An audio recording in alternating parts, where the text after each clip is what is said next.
welcome to another edition of VAFA Tragics. We hope you can join us for the next 15 or so minutes as we go through all of the games from the past round and look forward to what promises to be a great final series.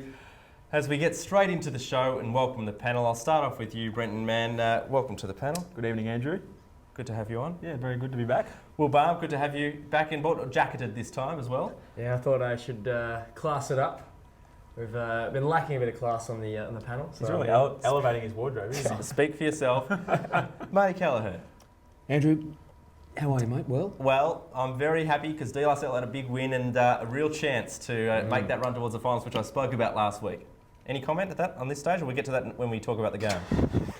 We'll get to that later on, I think, Andrew. I'm sure we will. We'll start things, though, first of all, talking to you, Brenton. You went and watched the battle for, what was the battle for fourth spot? It ended up being the battle for third spot as Uni Blues got one over Old Zaps. They certainly did, and it was absolute dogfight for the whole day. The Uni Oval wasn't in the greatest condition. It was a bit of a bog pile in the middle. But it was a goal of difference. Uni Blues were up by a goal at three-quarter time.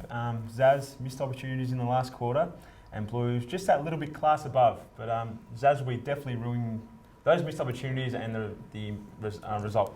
Blues' form's been good in the last month, hasn't it? They're really making a charge towards September now. Oh, well, I think they've got a very strong midfield, and those bigger, stronger bodies led by Summers, Mugovan, are really helpful. Ross Young being good. Right. Yeah. Is that where the game ultimately was won in the last quarter? It certainly was. Given the scrappy conditions, there was a lot of stoppages, and just, as you said, their bigger bodies around the ball were the difference, and also they were a little bit cleaner with the footy. Yeah, it's a much younger Old Zaps side, I think, this year. So yeah, they're still learning their trade. They're certainly struggling, Zavs. And Will, your prediction of them not winning a game for the rest of the year is on track at this stage. As we throw to you, Will, you had a look at a very disappointing Old Carey as they went down to a highly impressive Old Scotch. It was a pretty bizarre game, wasn't it? I mean, all up, you had Old Scotch were pretty dominant throughout the day. And particularly performances from Hugo Perry, who again last week was fantastic. He's a great link-up man, he's got great size. But Old Carey just were lacklustre. They didn't have the hunger. And it was a boggy old midfield. But in the end, Scotch just were too big and they were too mobile across the ground.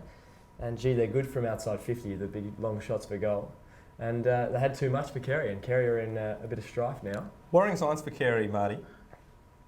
Was it? Oh, you look, it is. No, well, it is. It's worrying signs. Their form has been, one of the worst couple in the last month. Oh, look, hang on. I think you're being a bit harsh there. If we look at the previous week, they played Trinity, who were on top and haven't lost a second half. With 21 points up, and probably, we spoke about this last week, should have probably put a couple of blokes behind the ball and didn't. This was probably more disappointing than anything, but does it also say something about Scotch's up and down nature, that they can all of a sudden, when the chips are well and truly down and they look like a complete basket case, they turn around and say, oh, hang on, we want to preserve our Premier A section status? Well, they might be safe now because they're a game and percentage clear of Collegians. And Marty, you saw Collegians and the wheels have fallen off there. Look, they have. I think the game on Saturday at Waverley was all over about the 15-minute mark of the first quarter, essentially. Dela were far too quick, too mobile, too nimble. Collegians were, and I'm not talking out of school in regards to this, but Mark Hibbins did note that he looked at the speed that Dela had actually had when he watched the video the previous week, and he knew that it was going to be a game where they were going to struggle to stay with Dela, and it was reflected in many ways in the scoring shots too. 30 scoring shots to 13 was a fair reflection on what happened. So I asked this last week. Can Dela make the finals? They're up to sixth now, I believe. Just a game and a half outside the four. Do you want the cliche? We're taking it 1 week at a time. I think it's boring. Get off the fence. Get off the fence. He's got splinters. They can make it because Old Carey's form doesn't suggest where's their next win going to come from. They've got a Uni Blues side next week. Then they have Collegians, who might need to be winning in around 17. Yep. That's a tough game as well. And then they've got some burners to finish. It's a really tough run home for Old Carey. Their season is on the line. Look, I think that there's... Well, so that opens up the spot, so is what I think. I think Blues' form has shown that they're going to keep going. Agreed. I think Blues are, at this stage, if we look at across the balance of the season, I think they're probably the third best, just in terms of where they're at. Up to this point of the season, they're certainly the third best, with a well-defined game plan that all the players understand, good leadership in the middle of the ground. But again, it then comes down to which Blues turns up. I mean, if you think about it, Dela beat Blues 3 weeks ago. So despite their form... Absolutely, and with Will's predictions of Zaps keep losing, then that opens another spot. Then it leaves Blacks and Dela are ahead of Blacks at the moment. So it's Dela are in for fourth. I'm in a lot of trouble. Okay. Well, we'll see in a few weeks' time, I'm sure. Brenton, you had a look at St Bernard's and Uni Blacks. Blacks are just struggling to get the win that they need to maybe keep their finals hopes alive. They certainly are. They've been very disappointing post-bye. They probably had a disappointing month, and St Bernard's were just simply just a bit too classy and a bit too fleet of foot through the midfield. They did. What I did know about St Bernard's, they generated a lot of their scores from their defensive 50. Their rebound from half-back was great, and they just caught the Blacks off guard, and Merrington up forward was very handy as well. They've got a handy couple of prongs up in attack, and if one doesn't fight, it seems the other one is stepping up each week, St Bernard's. Merrington got a few one-on-one inside 50s, and he's going to win 8 or 9 out of 10 of those contests, and they had a really open forward line. Blacks didn't really push numbers behind the ball. Look, their effort and intensity was there, but they just struggled to get any flow into their game. They struggled to get that run and carry that St Bernard's just burnt them with.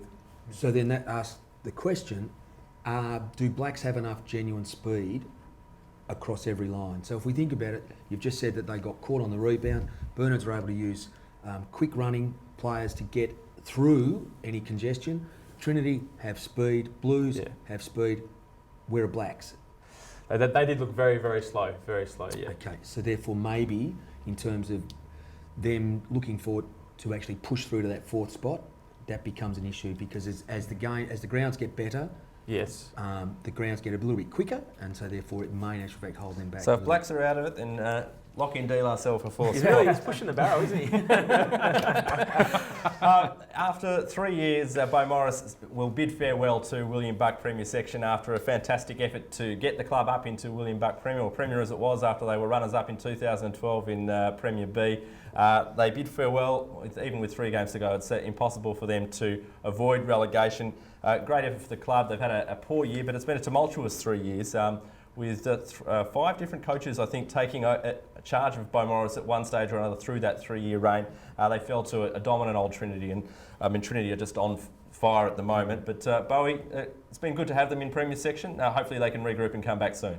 Absolutely, I think the rise of the Premier club, the district clubs, is really important. I mean, we're seeing that in the divisions where we've got Kew and Ormond moving up through. I think which is terrific. We've also had Bowie come through, and their under-19s. Very good. Their future is bright. They just need to have the belief, not just as a club, but also the younger players need to have the belief that they can perform. Those under-19s will hold them in very good stead. On a personal level, at club level, if you have a very good under-19 side, it just makes your club that much stronger. Yep. Just adds to your depth immensely. Well, I think there was something done a few years ago where you actually had a look at the finalists in Prem A, and all 4 of them at one stage all had strong under-19 sides. So therefore, if we look at the growth and we look at the extended success of Old Zaps over the years, it's been built on their under-19s. If you look at Dela, they've actually had very strong under-19s across the years. We look at St Kevin's at the moment, very strong. St Bernard's very strong. Bowie very strong. Just pushes those players up and lifts the standards of the club. Absolutely. Yep. On to Premier B, and it was Old Melburnians, Will, that got the points over Old Brighton in a really important game for, well, I guess, which team wears which coloured shorts in September, or was it, with Old Brighton potentially at risk of dropping out if Ajax keep winning and they drop another one? Absolutely. Actually, there was a really controversial moment in the third quarter where veteran for Old Brighton, John Perrott, broke his humerus in 3 spots. He was shoved into the fence. I mean, I'm not putting blame on the Old Melburnians player because it was a freak accident, but it's at Todd Road, not at Junction Oval, and it was a big dampener on the game, and they actually played out the game in the last quarter in near darkness. So massive delay whilst the ambulance was called, etc. Apparently around 40 minutes. Oh, good lord. Yeah. So was the fence too close to the boundary line at Todd Road, or is it hard to tell? You have a bit of a look at the vision now. I had a look at the vision, and it's close. But again, there's a few issues in a number of grounds across Melbourne with bluestone that's exposed, fences, so these things happen. And unfortunately, it's more of a council issue than But if you remember, Andrew, we spoke about this a few weeks ago, where we actually did talk about the requirement upon players to exercise a duty of care. That's right. Yeah. Absolutely. And so, if there has been something horrendous like this has happened, it's terrible for John, and it then does throw his whole football future as a player into doubt, and it probably doesn't help the relationships between the two clubs or the two players. So we do actually have that duty of care to consider. In Premier C, there were some great results there. I'm sure these will come up in good day and bad day later on, but Theory Penola beating Old Haileybury, and good to see Jared Bannister back amongst the goals there with 5. Old Camberwell beat Williamstown as well. James Howe with 9 goals. Will, in Division 1 there were some upsets there too. There were indeed. Number one we'll talk about is Bulleen. Bulleen Templestowe knocked off Old Geelong by 5 points. Old Geelong kicked 3 goals 8 in the last quarter, so they had their chances. Couldn't put Bulleen away. There's another result in Div 1 that we'll go into later. I don't know what happened. Well, Marty, you can maybe touch on that result. I'm actually just trying to decipher the handwriting of Will, but I'm sure it says here, Ormond kicked 7 goals to 1 in the last quarter in the top of the table clash between Kew and Ormond. And Will, would you like to lead us through a quick summation of the game? It was all For square. your fans, mate. For your fans. It was all square at 3/4 time. Very low scoring affair, boggy ground. I've been 3 games on the ground during the day.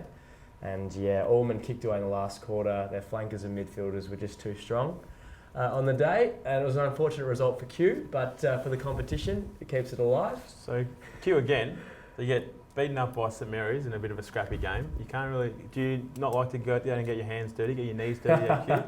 Must be the postcode there. Yeah, must be, yeah. They like it on the outside, I think. Well, apparently we're slightly feral, the fans. So well, you are. You're maybe not the slightly players feral. are a bit more feral. In Division 2, Northern Blues was the big result Hang on, I there. think we've actually left one there. Sorry? I think the Yarra Valley. Yarra Valley I first. thought that was going to come up in But I think we still need to acknowledge it. I think We certainly do. Fantastic first win for Yarra Valley, getting their first win over North Old Boys St Pat's. Actually, a bit of news just in Division 1. North Old Boys St Pat's, I think you floated this the other week, Brendan. did. Perhaps if you want to talk us through what might be happening there. North Old Boys St Pat's will be changing their name, I believe, to Brunswick.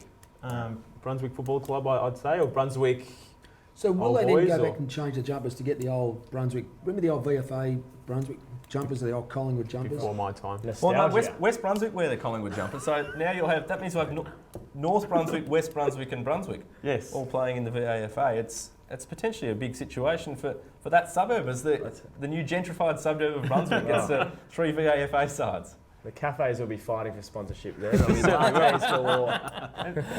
There's enough local boozers for clubs to have their... Oh, Yeah, I think so. absolutely. Tappers Plenty bars down as there. well. That is the big news. In Division 2, Northern Blues fell out of the 4 at the expense of... Old Eltham jumped them after they had a big win over Northern Blues. Northern Blues looking to, as RQ, looking to go for 3 premierships in a row. So trouble for Northern Blues, possibly to hang on. 2 more games there.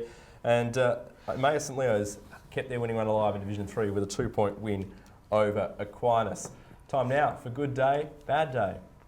Because you had a bad day. Good day and a bad day.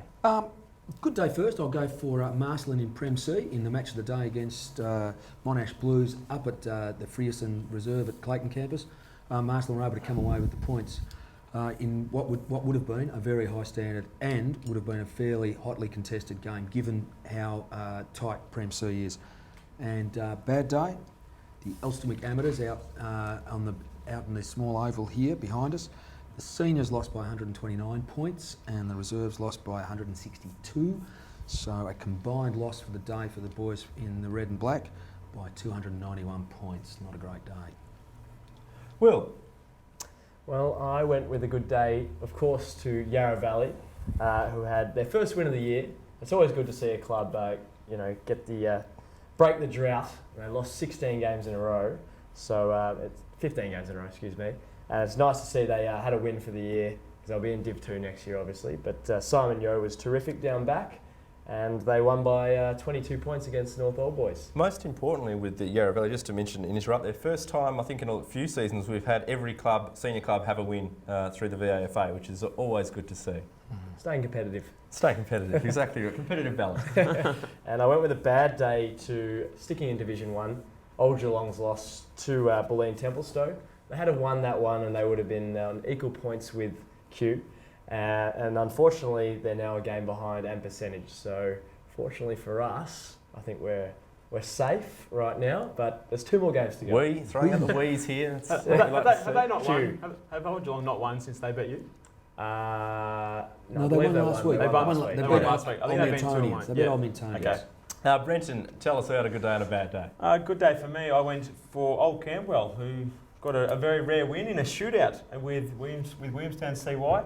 40 goals kicked in that game with between 7th and 8th, and also Campbell, James Howard's kicking 9 is also a good day. And a bad day? Bad day for me. Unfortunately, the Mazanodians only registered a single goal for the day, and that's a pretty bad day of football. Yeah, it's a bad look for Premier B as a whole, I reckon, when a club has got 1 goal, 1 on the board throughout the day. For Mazanod, apparently they're saving their guns for a big crack at Caulfield next week. Good day, bad day. Good day, I'm going to go an interesting one. Aquinas, despite losing by 2 points to Emmaus St Leo's, I think that's good signs for them going into September. Russell Barnes will be having the Bloods, as they are. I was trying to think what their nickname was. The Bloods going beautifully as they head in towards September, but just going down by 2 points to Emmaus St Leo's, good result for them, and they'll be better for it. Bad day, from a VAFA perspective, Old Carey, I think their season is potentially going to be wasted unless they get their wins, a chance for a first ever William Buck Premier Finals appearance, and they didn't quite, haven't been able to take that opportunity in the last couple of weeks. So they need to turn that around. But otherwise, not sure if you guys caught up with the Australian cricket team on the week, but the fact that they couldn't, their first innings against England, this is the definition of a bad day, when your whole innings can be documented inside a tweet.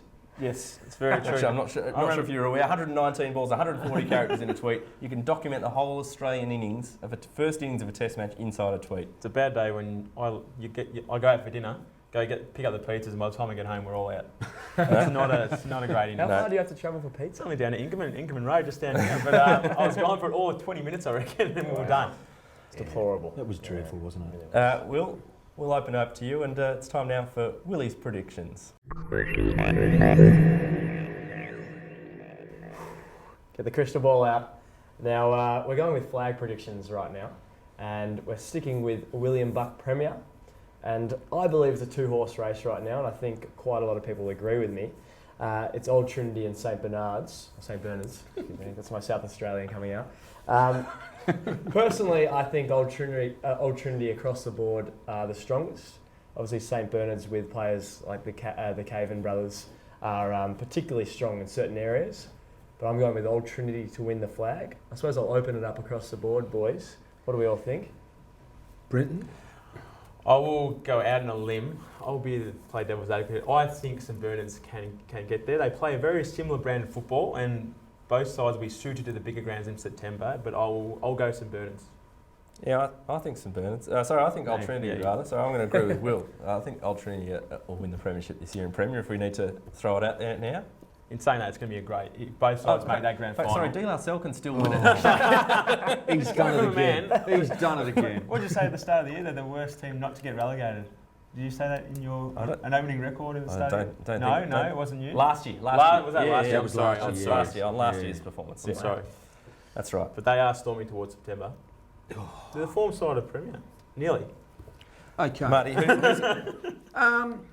look, in the next 2 weeks, Dela actually happened to have both St Bernard's and Trinity. This week, playing Trinity out at Daly, and then the following week, have St Bernard's at home. And that, in many ways, will probably go to determine how both sides go into the second semi-final, because if one of them happens to get beaten, or if both of them happen to get beaten, then they need to go back to the drawing board and have a think. If Trinity continue on, and look, let's be serious, I mean, they've taken all before them, and they've had massive amounts of adversity by losing the spiritual leader in Brendan Yetzi. For them to continue on is testament to the playing group. And the coaching staff and I mean, the resilience of the players and the coaching staff, which I think is terrific. However, I think what it does is that it actually highlights the benefit that the sum of the team is greater than its parts. Yes. Whereas I think St Bernard's have plenty of terrific parts in terms of Merrington and Jones and the Cavens. One word answer, Marty. I've got to cut you off. I've got to keep moving. Who's going to win the flag? Trinity. Will, second one prediction. One of the most intriguing divisions is Division 2. And Brenton, you're very, very aware of this one. I am. Ivanhoe are on top, and they look fantastic across the board. Tall, mobile, athletic, and at the minute they're looking very, very hard to beat. But then you've got St John's, Old Paradians, Old Eltham, and of course Northern Blues looking to go 3 in a row. I'm sticking with Ivanhoe because I think across the board, and you know, as a district club player myself, I want to see them back up in Div 1. But I think they're just too strong across the board. But how about you, St John's boy? We play Ivanhoe this week, and it's going to be very interesting. We had a very lengthy debate on Saturday night about how to approach this week. Do you rest players? Do you show your hand? We've not beaten Ivanhoe this year, so I went along the lines of I think you throw everything at them, try and gain a mental edge, and hopefully be playing them in a couple of weeks. But yes, tall, athletic, and mobile are 3 adjectives I have not been described as. That wasn't a prediction, by the way. I think. I've got a conflict of interest here, but I still think our best is good enough, and I think on grand final day we've got enough senior players through the midfield and across the board that have been there before and done it before. That Get on with it. yes, Sir John's. Imagine if you had said, I think Ivanhoe would win. No, exactly You wouldn't be right. welcome back, would you? No. I'm very rarely welcome back anyway. Marty, quickly in a word because we've got to get to your wine.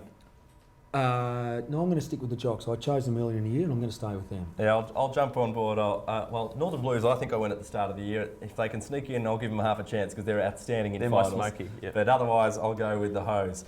It's time now for Marty.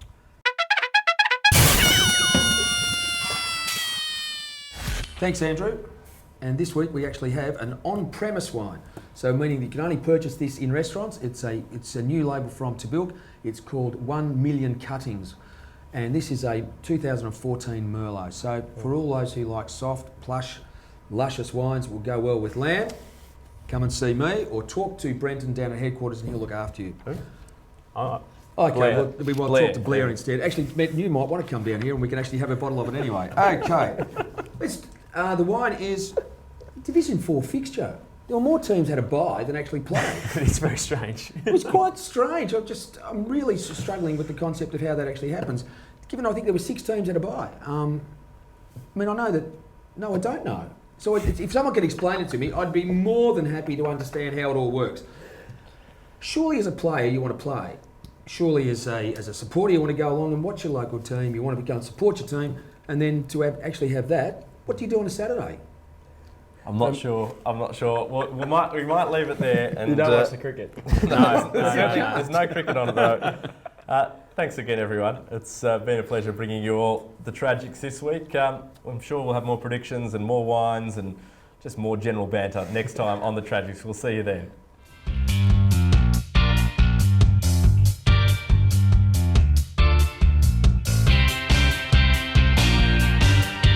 VAFA TV at vafatv.com.